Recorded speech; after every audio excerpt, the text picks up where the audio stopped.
Perry the Pine Tree by Jeff Jackson and Austin Bourne. This is Perry. He is a pine tree from Oregon.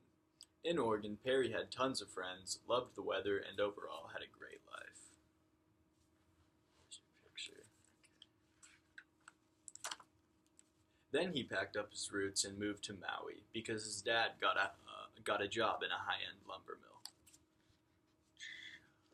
It's difficult. Okay. Here there are no pine trees, only an abundance of palm trees. Perry is having a really tough time making friends with them. Oh. There's a picture.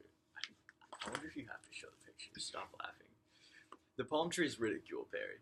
One of them calls out saying, "Hey Perry, how can anyone love you if you're so prickly? If they tried to hug you, they would get poked." The rainforest erupted into a plethora of laughter. Perry hung his head in shame and questioned whether he was even capable of making friends. I probably don't need to do that, but the insults continued on for weeks. They called him Prickly Perry. The palm trees excluded Perry from certain games. They claimed that his spiky needles would hurt them and potentially pop the ball they played with. The scorn was getting to Perry. On one particularly hot day, Perry was trying to photosynthesize, but the sand was too hot and it burned his roots. Alright, he scrambled to the shade of a palm tree named Chad so he wouldn't overheat. If you can say that at all. Alright, there you go.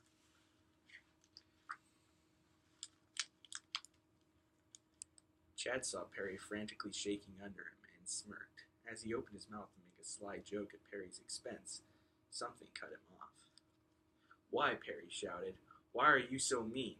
Does it make you happy? Does my suffering bring you joy?"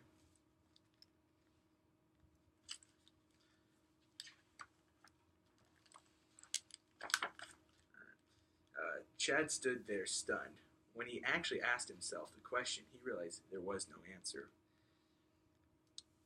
Sure, Perry looked different, but was that the only reason the palm trees picked on him? Chad started thinking on his past actions and became sad. He realized that Perry did not deserve the pain they had brought upon him.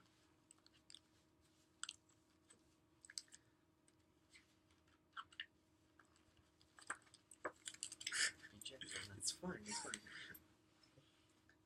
"I'm sorry, Perry," said Chad in a sourful voice. I wasn't trying to make you miserable. I just wanted to fit in. So I did what they did. Tell you what, I'll let you stay in my shade whenever the sun gets too hot for you. Once again, I'm really sorry." Perry opened his mouth, ready to scold Chad for his previous deeds, but when he reached for the words in his mind, he realized something.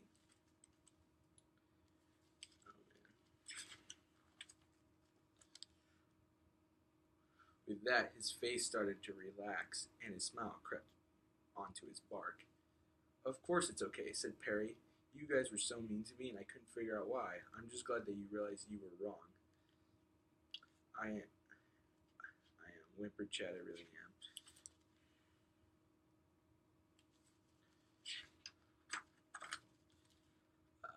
Once Chad started treating Perry better, it wasn't long before the rest of the palm trees did.